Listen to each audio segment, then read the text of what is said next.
We overshare in society and on social media. So I think that is sort of allowing these scammers to have even more success because they're able to leverage all this information that's out there, all these photos, images, things that are publicly posted on the platforms like Instagram, and it just makes their jobs easier. You're listening to KBcast, the cybersecurity podcast for all executives. Cutting through the jargon and hype to understand the landscape where risk and technology meet. Now, here's your host, Carissa Breen.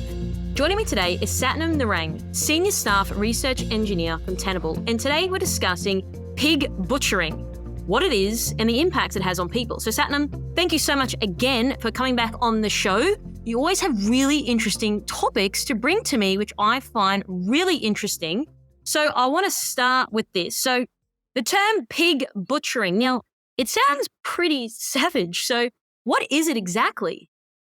Yeah, the term is meant to evoke this pretty severe emotion in people when you think about it, because it's essentially the terminology. I think it's called shuzupan, or I think shuzupan is the name that some people have used to refer to it as. And basically that means pig butchering scam. And what it is it's a type of investment fraud that typically happens involving romance. So it's a merging of the two. So you have investment types of scams or investment fraud, and you have romance scams. So they married the two together to create pig butchering. So the reason why they call it pig butchering is because you have to fatten up the victim, and the way you do that is by playing a long con, by convincing them that, you know, you actually want to have a romantic relationship with them in order to get them to develop a sense of trust.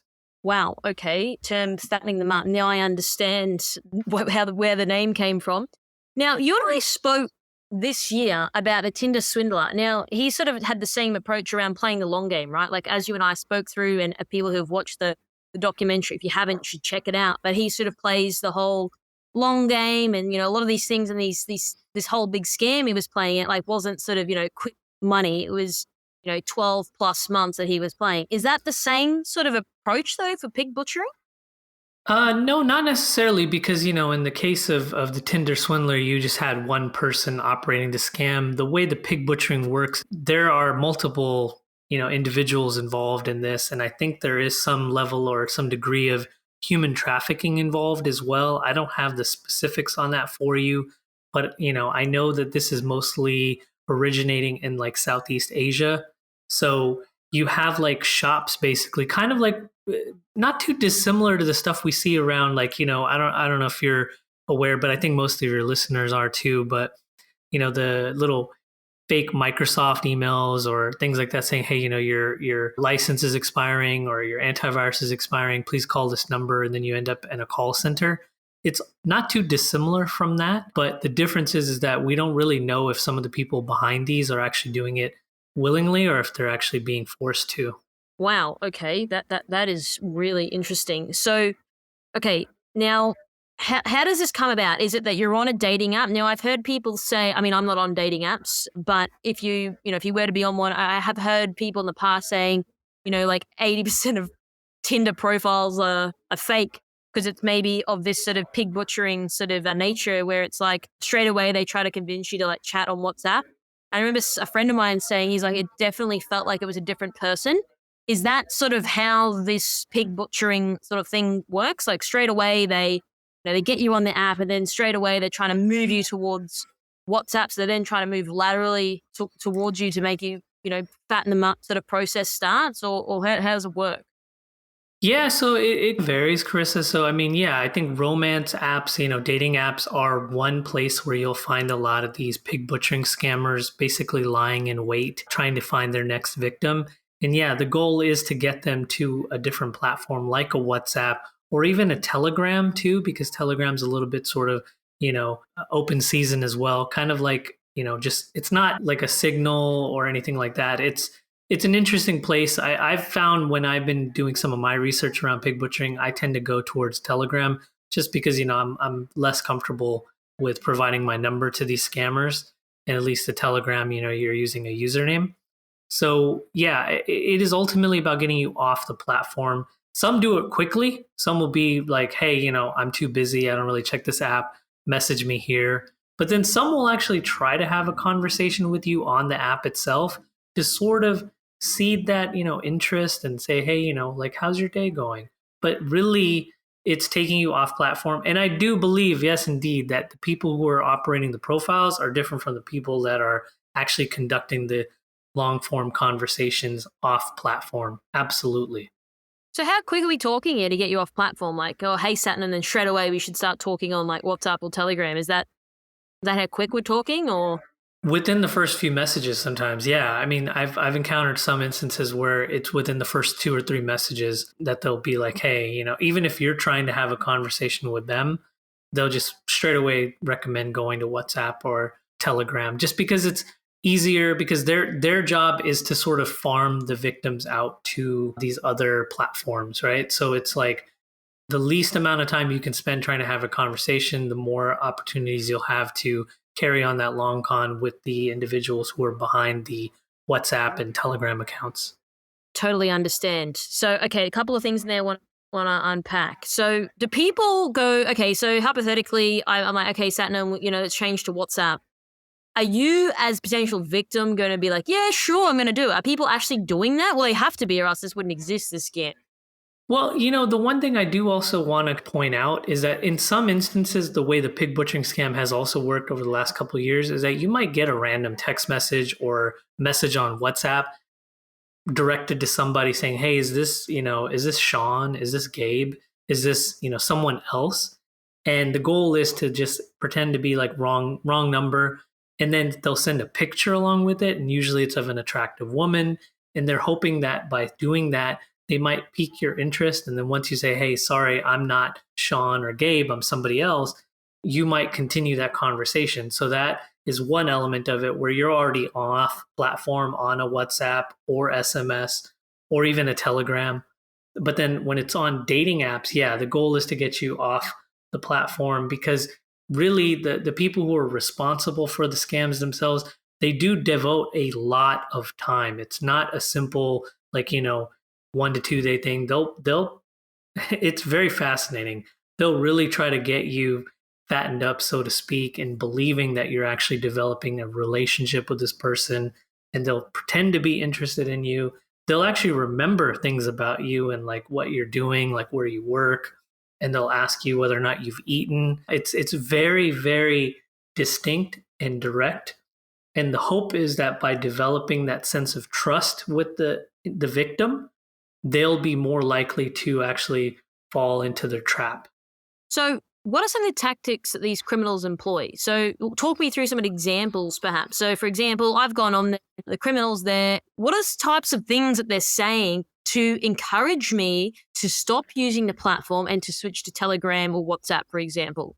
Well, I mean, I think in general, most people don't really like having conversations on the dating apps themselves because, sometimes people just don't really want to check it. They'll be getting messages from other people, and it's a lot easier to use like a native SMS application on your phone, whether you're on an iPhone or Android.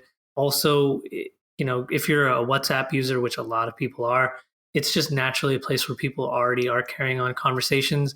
So the likelihood of you wanting to stay on platform, they also just want to make sure that you can stay off the platform so you won't message other people and potentially get interested in somebody else, right? Because they don't want you to find someone else to spend your time with, right? Because if you're finding a prospective person you want to go out with, you're going to potentially meet with, you'll probably forget about them. So they want to make sure you go off platform, and they'll even try to convince you to say, hey, can you delete the app together with me?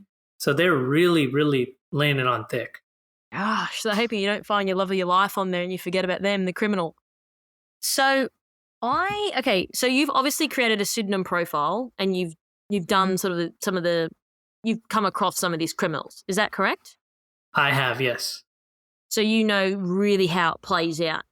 Okay, so let's break this down a little bit more. So we've talked about where the scams sort of come from, like, Tinder and places like that. One of the questions I do have about that, though, now as I'm thinking, does Tinder have any sort of like machine learning, artificial intelligence to sort of detect, hey, this definitely looks like a pig butchering type of act that's being carried out? Like to say, oh no, we've banned that account. Maybe there's certain phraseology that they use which could detect potentially that it is some type of scam. I don't think so, Carissa, because I mean, the conversations are very generic, things that you would normally have a conversation with a person on a dating app about, It's not going to be like a script that I've seen. Because, I've seen Tinder bots in the past. These aren't really bots per se, these are people operating these accounts. And it's very vanilla, very generic. It's not going to be something that's these platforms are able to easily pick up on. That said, I kind of question like, the fact that it shows location being very close to the victim's location, right? They'll say 20 miles, 30 miles, but the actual individuals who are operating the accounts clearly are, thousands of miles away in like Southeast Asian countries operating out of there. So maybe they're either proxying into, locations closer to the victims, or I don't know how they're doing that. The criminals on the platforms, have they created a pseudonym profile for themselves? So like they're actually not called Jane, they're called Mary, for example. Yeah, I mean, they're using stolen photography and images of real women, and they download photos of them doing things that they would normally do in real life, going to parties, going out with friends, having dinner, dressing up in clothes, basically just presenting themselves to be who they claim to be. But obviously, you pick up on it and you're like, okay, something doesn't seem right about it. But I would say probably in my history of researching scams over the last, 10 plus years, actually, I can't even remember how many years it's been. It's been so long since I've been doing scams. This is probably one of the more elaborate scams that I've come across. So it's not your garden variety, like cryptocurrency scam that is a quick hitter, right? Like, impersonating Elon Musk or these cryptocurrency figures like we've talked about in the past to try to get you to send your cryptocurrency. They really want to get you to believe that what they're trying to do is help you capitalize on some of the knowledge that they have or that they've gained in order to make lots of money. Because at the end of the day, they're trying to convince you to part ways with, tens of thousands of dollars, up to hundreds of thousands of dollars. Some people have lost to millions of dollars through these types of scams. My gosh. Okay, so all right. Oh, this is so interesting for me. It just rattles me a little bit. Okay, so the reason why I asked about the photos is because now I'm trying to understand from a Tinder or whoever else is out there that leverages these romance platforms, that the authentication process.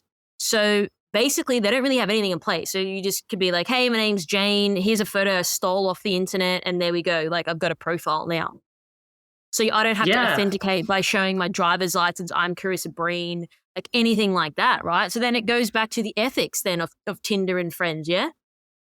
Yeah, in fact, I've seen some profiles have the same photograph. I've shared it with some of the people internally as part of some of the research that I'll be working on and publishing sometime in the near future. But yeah, I've seen some photos of the same person twice. So I know for a fact, because I've had conversations with one of those accounts, that someone else is using the same photography or photos. It's just maybe slight difference. Maybe they grabbed a different image of that person, but it's literally the same person that they are impersonating on Tinder. And I guess, look, if I'm looking at this both ways, if I'm Tinder, I don't want to have that strong, heavy authentication process at the start, because it would mean that people aren't going to pay me money for my application. Would you say that's correct? I mean, I think one of the things about Tinder, Hinge, and all these other platforms is that they do offer this like verification. I don't want to use the term verification because of all the, things going around verification on like Twitter at the moment. But basically, you get a little like check mark saying you're a real person, or the person that you have posted a photo of is you, right? Like if I'm posting a photo of myself, they make me do a pose, and then they say, okay, you match the person you posted a photo of. Okay, so then they give you a little badge or an indicator that you are who you say you are. So, there may be in some instances where they've actually leveraged that feature to make it seem like they're really who they say they are too. So off the top of my head, I'd have to go back through some of the stuff that I've captured, but I can say I have seen some cases where that feature has also been utilized perfectly by them. Okay, all right, that makes sense. Yeah, obviously I don't know, so I'm just trying to understand how it all fits together. So if I'm a potential victim on here, someone's photo comes up. I mean, maybe it's just me and maybe it's people in security. Like my natural instinct is to like, reverse, image the photo, right? On Google, try to find out like if their name is like Mary Jane. Who is Mary Jane? Can I find her on LinkedIn? Like I'm going to really start going rudimentary recon work on someone. And it's probably a good reason why I'm in cybersecurity. But obviously people aren't doing that enough. So they're just really reliant on, oh, okay, this person looks good. Like, fair, like they're not going to question it too much. Clearly not. Yeah, no, I mean, I think there's some people who do the things that we do as practitioners. But, one of the things about like dating apps and things of that nature is that there's no easy way to just grab a picture. You'd have to take a screenshot. And sometimes the images that they're using probably won't turn up a result. They won't show up with a result of someone associated with that photo. They might do something to the photo to make it so that it won't show up, maybe alter some pixels. I can't say definitively because I haven't actually done any reverse engineering on the photos myself, but you are also not going to surface a lot of photos or images from, say, platforms like Instagram, for example. Those might not show up through Google search, at least as far as I've seen. Maybe you've seen something different, but yeah, it really comes down to being very skeptical. And I know we'll obviously talk about this in a moment about what users can do to protect themselves, but the skepticism factor I think has to be on 11 in this case. Yeah, no, I think you're right when it comes to Instagram and all of that. Yeah, it's definitely a lot harder nowadays than back in the day. So, okay, now that the victim, they've moved from Tinder, for example, they're onto WhatsApp. Now, how does the conversation go? Like, how do we is this where the fattening up stage sort of comes into it now, or? Yeah, absolutely. I mean, the goal is to get you to believe that this person actually wants to develop a relationship with you and meet up with you and cook for you. And, they'll send things about themselves, like what they're doing during the day. They'll send photos of them saying, hey, I'm at the gym. And it'll be a picture of them at the gym, right? Or they'll say, hey, I'm eating this meal. The meal images are very interesting because they look a little too nice in some instances. Like, oh, I made this for lunch. And it's like, okay, that looks a little too suspicious, but people might overlook that. Or, hey, my mom's in town and I'm going to have dinner with her. And then in some instances, they may be like, hey, I'm going out to this place at this time. And they'll send a photo of like the, Los Angeles skyline or something like that. And yeah, so the idea is you're getting to see a glimpse into their life. And then they want you to do the same. They'll ask you to send a photo of yourself, or they'll ask you about your day. They'll say, how's, work going? Have you eaten? Have you eaten is one of the, strange things that I've seen like really early on. And I don't know if there's like a psychological component to it. Maybe that shows that they are, thoughtful and kind and caring about you and your well-being. But yeah, it's really, really fascinating the lengths to which these scammers will go to develop that relationship really quickly. And then they'll also slide in and talk about financial things. They'll say, I'm just doing some trading today, or they'll talk about their cryptocurrency investments to pique your interest. And then they'll ask you if you've actually ever gotten involved in cryptocurrency, or, how's your experience with investments.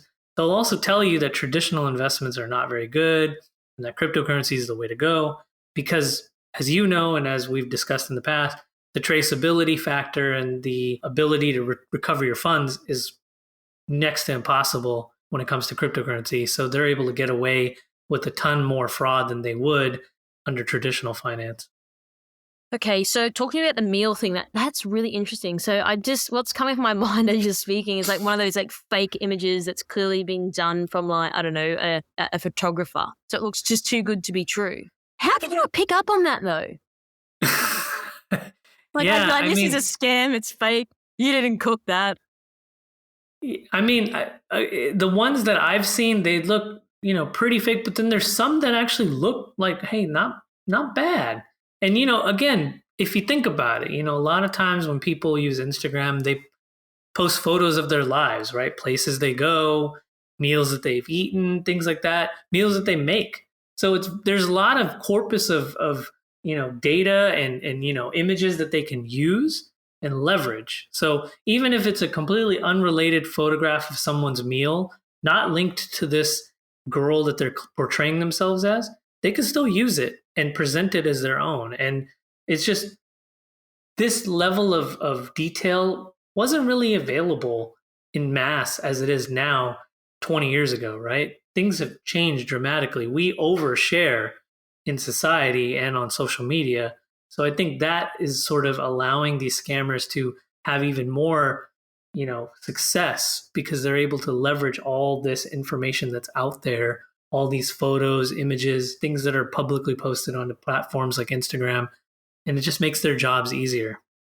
Yeah, I get it. And I understand that, of course, having that, oh, this is my meal today, I can understand how that is effective. But then I was just like, we got to get your story straight. It's like, hey, you're sending me a photo of chicken that you ate. I thought you were a vegetarian. Like, that would be something that I would pick up on. But again, like, I'm just crazily weird with details like that. But hang on, that doesn't check out. Like, who is this person? You're a criminal? Or like, that's always my instinct. And I'm always looking at the finer details. But of course, people overlook those things. Yeah, and I mean, I don't think there's instances where they're going to say they're vegetarian or vegan or anything like that. They're going to send you photographs of their meals, and it's going to look like standard meal. Where they do get slipped up on is if they like post an image of the skyline and it's the weather doesn't match. That's an instance where you could probably pick up and say, hey, something doesn't make sense there, And I think the time differential too, if they're operating out of Southeast Asia and they talk about how they're going to go have a meal at like, have dinner at like 1 o'clock in the afternoon, that's pretty suspect. But, maybe most people might overlook that and say, hey, did you mean lunch? Yeah. I meant lunch. Yeah, that's what I'm saying. It's the finer points. Like, I'm pretty sure it was raining in Los Angeles today, and it looks sunny with your photo. Like, but that to me just screams a scam. I don't get it. Talk to me about. Oh, okay. So, all right, this just rattles me so much. Like, it doesn't make sense. Like, it's obvious it's a scam. So why is the scam so effective?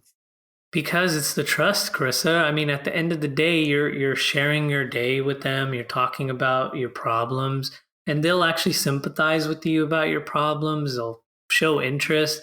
I think, especially during the last few years, when we think about the lockdowns, in a lot of places around the world, people were lonely, and having someone there to talk to and be interested in you and your day to day, it created just the perfect environment for the scammers to have massive success in this type of scam. Because at the end of the day, we all crave connection, right? And I think that's what they're really keying in on, this desire for human beings to connect with other human beings. And if you're romantically looking for a partner, they're very attractive photographs of these women that I've come across. But I know that women also come across these involving, men too, right? So it's not just directed towards men only, which typically what I've seen in the past with a lot of the scams on dating apps. It's basically free for all.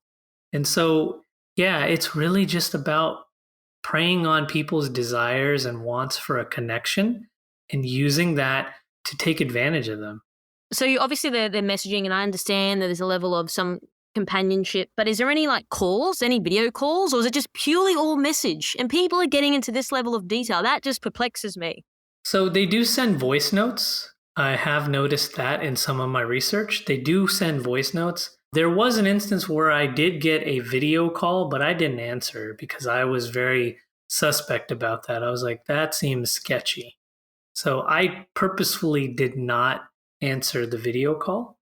But the voice notes, you could hear the accents. And I don't know, again, it's hard to know definitively if the people behind the scams are actually the women in those photos, if they've been trafficked in to these places and they're being held against their will. I don't know that. And that, for me, I feel mostly for the victims. I shouldn't say mostly. I feel for the victims, the people who are falling for these scams for tens of thousands, hundreds of thousands of dollars.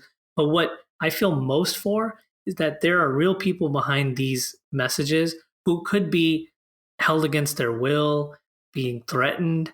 I don't know the specifics around that, but that concerns me greatly And I Right. hope through the exposure of these, research pieces, whether it be the ones that we've seen already or the stuff that we're doing or that others will do in the future, that we get some sort of collaboration and coordination to try to take down these networks. And they probably know it's wrong and they probably don't want to do it and they're forced to do it, which is even a worse position to be in. So how do these sort of scams go on for? Like, how long are we talking here? Like 6, 12 months, longer, shorter? So I think it can vary from multiple weeks to months, but I think once they start squeezing you for the money, like once they start getting money out of you, they'll try to continue to tap from the well as much as they can until it's dry, until you basically just stop. Like from what I've heard and what I've read, because I haven't gone through with the full scope of it because I'm not going to put my money on the line, but No. what I can say is that, a key element to this is that they will portray themselves as saying, you'll get, X amount of return on this and you'll lose it, right? Instantly. But if you're using one of their controlled websites, which is one of the components that they do, is that they create these fake investment websites that they can fudge the numbers with to make it seem like you are actually earning money. And then once that happens, you are actually just not going to see your money come back. And then when you try to cash out, they'll try to squeeze you for more. Or if you lose money, they'll say, hey, sorry for your losses that you've had, but, we can get you back in the game. They'll try to get you to kind of like when you're going out gambling, right? At some point, you kind of have to come to the conclusion like, okay, enough's enough. But you'll keep trying because you're like, okay, I lost $100. Well, let me bet another $100 to see if I'll get that $100 back plus extra. So it sort of plays off of that element too. But then let's say you do earn money according to these platforms that they've created. They'll say, hey, you can't transfer out your funds because you need to also pay taxes. So then they'll try to extract more money out of you. So it's just about trying to get the most out of you, to squeeze you dry, completely dry as much as they can. And then at that point, you're left holding an empty bag because you have nothing, And you can try to file a police report or do some things, but again, it's hard when the scammers are operating out of other countries, and that's especially when it involves cryptocurrency. Once you get into the cryptocurrency space, as you know, once your money's gone, recourse is pretty much, there's nothing you can do. Gosh, these guys are going all out with their fake sites and looks like you're up to date with your investment. Wow. Okay. So how soon? I mean, obviously you haven't been through with the whole ordeal, so you don't know specifically. But just say I'm at the end of my tether, like this is the last dollar I have, whatever. How quickly do you think people, like the victims, discover that they've been scammed? Like, is it instant or is it like a couple of days? Are like, oh my goodness, definitely I've been scammed. It's hard to say. I think it's dependent upon each person. Some people may fully believe that what they're doing is legit and that they're actually, hey, people lose money in the markets, right? People see, cryptocurrency prices plummet within a couple of days, right? And so it's expected in a way. So maybe they'll convince themselves that, hey, let me just get back in the game, and they'll egg you on too to try to get you to invest more and say, hey, this is just an anomaly. This is the best time to buy, right? Because you buy low and you sell high, right? So they really play up that factor too. And I think for victims, I think they suspect that something's amiss, but then they don't want to believe it because, who wants to believe that they've been conned, right? People don't, that feeling of admitting that you've been conned is one that is really hard, which is also probably why we don't hear a lot about these losses, because victims may not come forward because there's shame attached to it. And I think that sort of emboldens these criminals to continue to operate, because it's sort of like, people aren't going to talk about they've lost tens of thousands of dollars, hundreds of thousands of dollars. A friend of mine actually told me that her husband actually lost some money through one of these scams before.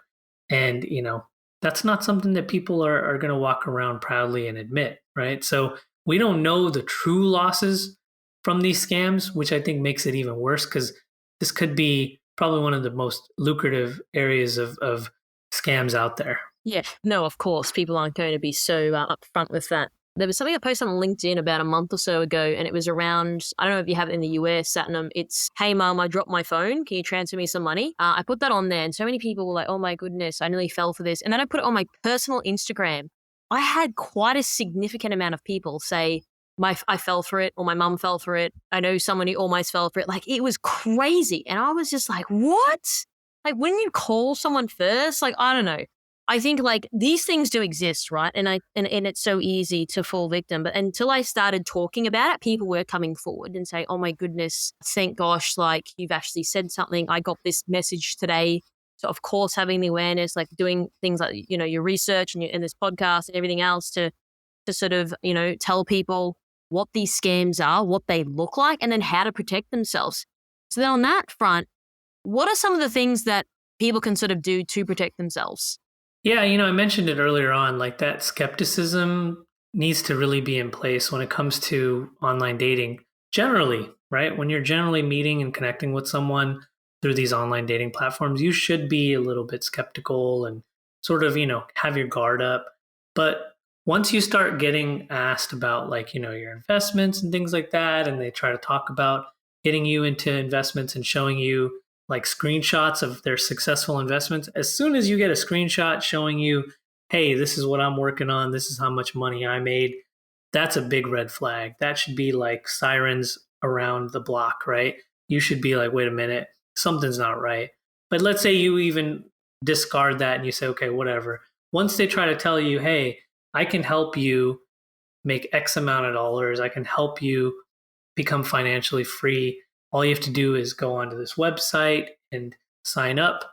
And then, once they try to get you to do anything financially related, is when you should just be like, nope, block, walk away, or report if you're on the platform itself. But unfortunately, when it comes to things like WhatsApp and SMS, there's no real mechanism like that besides blocking them. So I think that's one of the things that also sucks about this whole process, because if you're on the dating app, you can report the profile and then Tinder or Hinge or Bumble will take them down. But you can't really do that over SMS or WhatsApp. And so I think having that skepticism about anything financially related, yeah, if they ask you about like your meals and things like that, you're probably going to just be like, whatever, okay, this is normal banter, chitter chat, whatever we're doing, right? But when it comes down to it, if you get early on in a conversation, whether it's the first week, couple weeks, they start talking about financial stuff, walk away, block them, just get out of there. Yeah, I think that's really great advice. And I think also looking at it, does their story add up? Like if it's raining and they post a photo and it's not raining, probably a good indicator it's a scam. And then like, yeah, paying close attention to the finer details as well. I think that's people would always overlook those types of things. Or, dinner. Oh, you mean lunch? Like, hold them accountable to those things as well. Like, pretty sure I meant lunch. So I think, yeah, these things are really valuable for people as well. I think one of the things that Pam, your PR manager for Tenable, sort of sent through is some articles of real people that had spoken about these instances. Is there anything that you can sort of share perhaps on what were the sentiments from these victims that had been scammed out of a large amount of money? Yeah, I mean, I think, more often than not, the people that do fall for these scams, they genuinely believe that they're developing a connection with someone. And I think that's, one of the things that sucks about this whole process is that it's like, you're investing your time and energy, and your time and energy is valuable, right? And they're basically squandering it away in order to capitalize financially off of you. And, I do appreciate when people do come forward. I think it really helps to enlighten the public about these types of scams. Because when we hear about it, we hear about the amounts of money that these scammers are earning from these scams, it sort of helps put into perspective just how big this is.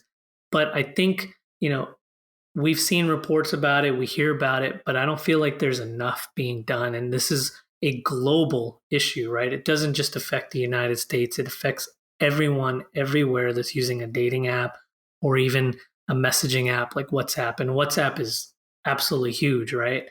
So even if you're not on Tinder, Hinge, Bumble, or whatever, you're probably got a WhatsApp account and you might get a message from someone saying, hey, John, hey, Stephen. They'll pretend to be sending you a message, and that's just one vehicle that they'll use. So I think at the end of the day, we need to do more to inform the public. And through this podcast, through our research, that's just one step. And I think governments around the world can also step in. I think there's a lot more that can be done. I think collaboration is ultimately going to be the real game changer, right? Because once we figure out where these networks of criminals are, we can try to stop them from continuing this. Yeah, you're absolutely right. And of course, there absolutely needs more to be done. So hopefully we can see a move in the right direction. What about with all the recent sort of collapse, though, with the whole FTX side of things? Do you think because of that, we'll maybe see a decline in this particular scam? Focusing on the crypto side of things now? I don't think so, because, the FTX incident is like completely separate from all this. It's been a big news item, and it's been in the news for quite some time, and it's definitely had an impact on cryptocurrency and more broadly, but it doesn't change the fact that people still want to connect. People are still using dating apps. These scammers still see an opportunity, and they're largely using platforms that they create themselves, and they're basically convincing the user that they can make it seem like whatever coin that you're investing in is going up. And, there's still opportunity there. I think, as I mentioned earlier, they could also pivot and say, well, it's the buying opportunity, right? You buy low. And if the market's low, this is the best time to buy. Definitely worrying. Is there anything that, in terms of final thoughts or closing comments, Satnam, you'd like to leave the audience with today? Yeah, I think this is probably one of the most difficult things I've had to kind of research, because I think about it from the perspective of the people who are behind the phones, the screens that are doing this. And I worry that there are, real people who are potentially being hurt. And that's what concerns me the most, because, the people that are being held against their will doesn't change the fact that I'm also worried about the folks who are losing money. It's like equally bad, but I think the people that are getting, trafficked in and doing this stuff, that's what worries me the most. And, because of all the success that's been seen through these types of scams, it's just emboldening them to continue, and maybe it's growing. I don't know that, but I can say through my limited exposure to it personally, I still think that there's a lot more to come in this space, and that worries me. It worries me too. So I think you've been very insightful today. I'm always very interested in hearing about your research and scams. It does still perplex me. I guess, again, with your sentiments, be skeptical at that 11 mark and, question things. If it doesn't sound right, probably isn't. Exactly. Yeah. That old adage that we keep saying in cybersecurity, if it sounds too good to be true, it is. It never fails. I think that's something just to be cognizant of. So again, Satnam, thank you so much for your time, for your insights, and thanks for sharing something I know is pretty hard to share. But I guess that's the reason why we're having this interview and this podcast is to disseminate that message out. So hopefully, that may influence someone to be skeptical, especially when they are operating on these dating apps. So thank you very much again for your time. Thank you for having me, Carissa. Thanks for tuning in. We hope that you found today's episode useful and you took away a few key points. Don't forget to subscribe to our podcast to get our latest episodes. This podcast is brought to you by MercSec, the specialists in security, search, and recruitment solutions. Visit mercsec.com to connect today. If you'd like to find out how KBI can help grow your cyber business, then please head over to kbi.digital. This podcast was brought to you by KBI.media, the voice of cyber.